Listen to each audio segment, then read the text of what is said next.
Hi friends, இது நம்ம civil and business channel.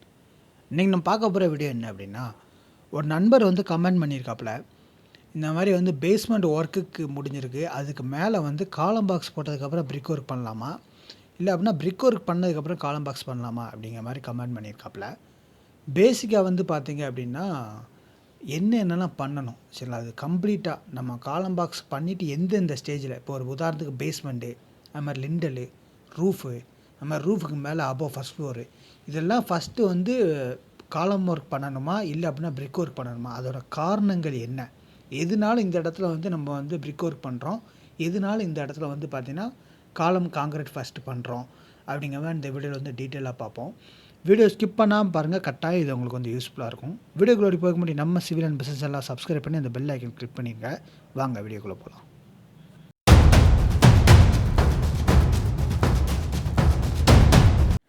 அஜில் அப்படிங்கிறவர் என்ன கேட்டிருக்காரு அப்படின்னா, பேஸ்மெண்ட்டுக்கு மேலே பில்லர்ஸ் போட்டு ஆரம்பிக்கலாமா இல்லை சுவர் போட்டு பில்லர் போடலாமா அப்படிங்கிற மாதிரி கேட்டிருக்காப்புல.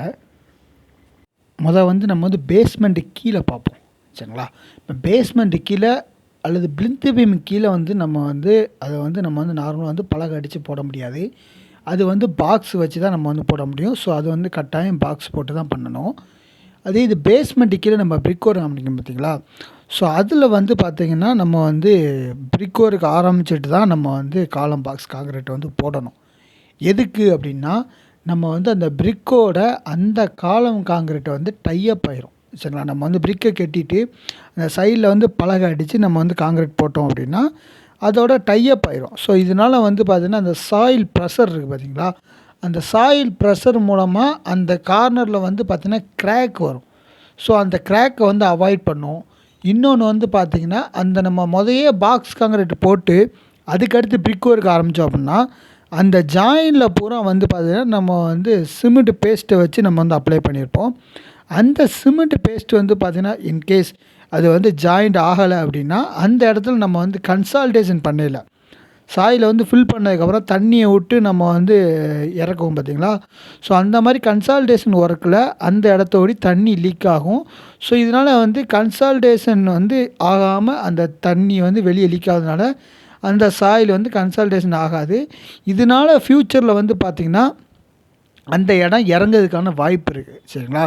ஸோ அதனால் நம்ம வந்து இதெல்லாம் தவிர்க்கிறதுக்காண்டி நம்ம வந்து பிரிக் ஒர்க் கட்டிட்டு நம்ம சைடில் வந்து இந்த மாதிரி பேஸ்மெண்ட் பெல்ட் அடிக்கையிலேயே அந்த சைட்லேயும் நம்ம வந்து பலகை அடித்து காங்கிரீட் போட்டோம் அப்படின்னா அந்த பிரிக்கோட அந்த காலமும் பாண்டிங் ஆயிரும்.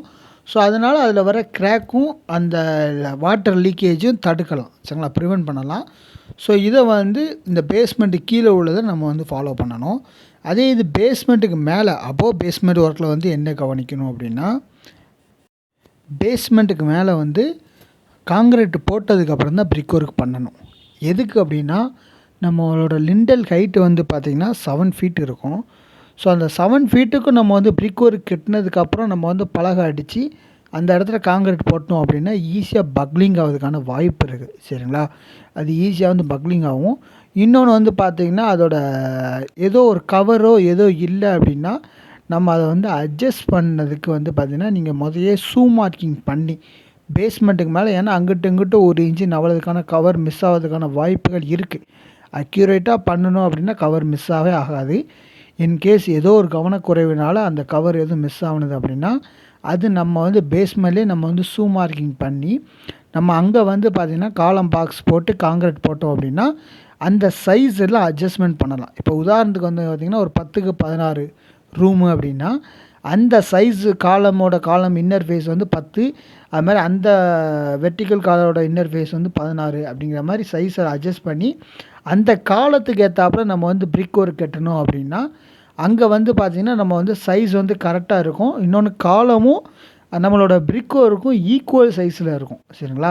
ஸோ இதனால் காலம் உள்ள பிரிக் ஒர்க் வெளியே அப்படிங்கிற மாதிரி வந்து கரெக்டாக வட்டு விட்டு ப்ளம்பாக போட்டு நம்ம வந்து கரெக்டாக செக் பண்ணி நம்ம வந்து காங்கிரீட் போட்டோம் அப்படின்னா 2 ஈக்குவலாக இருக்கும். ஸோ இதனால் வந்து பிளாஸ்டிங் ஒர்க்கும் வந்து பார்த்திங்கன்னா திக்னஸ் வந்து அதிகமாக வராது. ஸோ இதனால் வந்து பார்த்திங்கன்னா காஸ்ட் வந்து நிறைய சேவ் ஆகும் சரிங்களா. அது வந்து ஒர்க்காக இருக்கட்டும், ஒர்க்கும் வந்து ஒர்க்கிங் காஸ்ட்டும் சேவ் ஆகும், ப்ளஸ் வந்து பார்த்திங்கன்னா நம்மளுக்கு வந்து மெட்டீரியல் காஸ்ட்டும் சேவ் ஆகும். ஸோ அதனால் நம்ம வந்து பாக்ஸ் போட்டு காங்கிரீட் போட்டோம் அப்படின்னா அந்த அலைன்மெண்ட்டும் க்ளீனாக இருக்கும் சரிங்களா. இதே இது நம்ம வந்து பிரிக் ஒர்க் கட்டி நம்ம வந்து சைஸ் பண்ணி பண்ணாலும் இன்கேஸ் அது வந்து பக்லிங் ஆயிடுச்சு, அந்த பலகை வந்து பார்த்திங்கன்னா ஓவராக நம்ம வந்து காங்கிரீட் கொட்டதுனால எங்கேயோ ஒரு இடத்துல லீக் ஆகி நம்மளுக்கு வந்து பார்த்திங்கன்னா காங்கிரீட் பூரா வெளியே வந்துருச்சு அப்படின்னா பிதுக்க மாதிரி ஆயிரும். ஒன்று அதை நம்ம வந்து உடச்சி பூசுன மாதிரி இருக்கும், இல்லை அப்படின்னா அந்த கணத்துக்கு நம்ம வந்து பிரிக்கையும் பூசுகிற மாதிரி இருக்கும். ஸோ இது ரெண்டுமே material cost or labour cost வந்து அதிகமாக செலவாகும். இன்னொன்று வந்து பார்த்திங்கன்னா நம்ம வந்து காங்கிரீட்டை வந்து இன்கேஸ் அது வந்து ஈஸியாக சிசில் பண்ணுறது மாதிரி இருந்தால் பிரச்சனை இல்லை. இது சிசில் பண்ணுற மாதிரி இல்லாமல் நம்ம வந்து பயங்கரமாக பக்லிங்காக இருக்குது, பயங்கரமாக அது வந்து பிதுக்கம் இருக்குது அப்படின்னா அதை வந்து காங்கிரீட் மிஷின் போட்டு தான் நம்ம வந்து உடைக்கிற மாதிரி இருக்கும். ஸோ இதனால் காங்கிரீட் மிஷின் போட்டு நம்ம உடைக்கிறதுனால உள்ளே வந்து கிராக், மைன்யூட் கிராக்கோ இல்லை அப்படின்னா பெரிய கிராக்கோ வர்றதுக்கான வாய்ப்பு இருக்குது. சரிங்களா? ஸோ அதனால் அதை கருத்தில் கொண்டு நம்ம வந்து பேஸ்மெண்ட்டுக்கு மேலே வந்து எப்போவுமே நம்ம வந்து காலம் பாக்ஸ் போட்டு பண்ணுறது நல்லது. அதே இது பேஸ்மெண்ட்டுக்கு மேலே நம்ம வந்து லிண்டலுக்கு மேலே என்ன பண்ணலாம் அப்படின்னா அது வந்து நம்மளோட சாய்ஸ் தான். சரிங்களா? அது வந்து பலகை அடிச்சுனாலும் நம்ம வந்து காங்கிரீட் போடலாம். அது எப்படின்னா நம்ம வந்து பலகை அடித்து தான் காங்கிரீட் போடணும். பிரிக் ஒர்க் கட்டினதுக்கப்புறம் தான் நம்ம வந்து அதை வந்து காங்கிரீட் போடணும். அதை வந்து ரூஃபோடு சேர்த்துனாலும் போட்டுக்கலாம், இல்லை அப்படின்னா தனியாகவும் சேர்த்துனாலும் போட்டுக்கலாம். ஆனால் ரூஃபோடு சேர்த்து போடுதோம் அப்படின்னா அதோட உறுதித்தன்மை கரெக்டாக இருக்கணும். பக்லிங் ஆகாத அளவுக்கு அதோட வந்து சைடு எல்லாமே வந்து பார்த்திங்கன்னா அந்த சென்ட்ரிங் ஒர்க் வந்து கரெக்டாக இருந்தது அப்படின்னா நம்ம ரூஃபோடு சேர்த்து போடலாம்.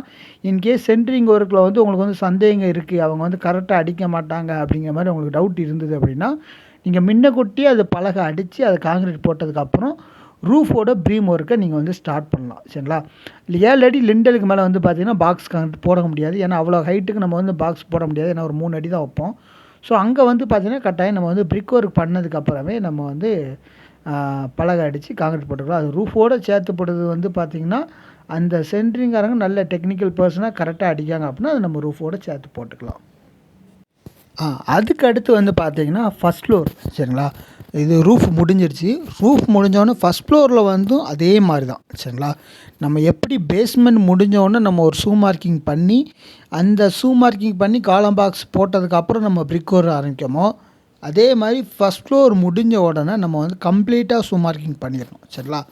ஷூ மார்க்கிங்கிறது அந்த காலத்தோட சைஸ், ஒரு காலத்துக்கும் இன்னொரு காலத்துக்கான சைஸ் என்ன அப்படிங்கிற மாதிரி நம்ம அந்த சைஸை வச்சு அதை வந்து பார்த்திங்கன்னா 1 இன்ச்சு ஆர் 2 இன்ச்சு 3 இன்ச்சு வரைக்கும் ஷூ இருக்குது.